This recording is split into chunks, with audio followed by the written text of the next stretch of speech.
ইসলাম ভাল লাগে না, ইসলামকে ভাল লাগে না। ইসলামকে আউট করে রাখতে পারলেই তো এরকম বড় বড় বোতল খাওয়া যায়। একেবারে সহজ, পানির মতো সহজ, হিসাব একেবারে সহজ।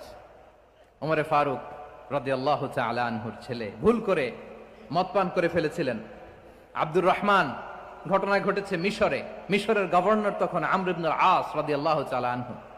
আব্দুর রহমানের ভাই যে গভর্নরকে বলল, গভর্নর যদি একটু দয়া করেন, খলিফার ছেলে আমার ভাই আব্দুর রহমান মদ্যপ অবস্থায় ধরা পড়েছে, জনসম্মুখে যদি আপনি বেত্রাঘাত করেন আমাদের প্রেস্টিজ থাকে না, যদি আশীর্বাদ আপনি মারেন আমার কোনো কথা নাই, কিন্তু ঘরের ভেতরে মারেন।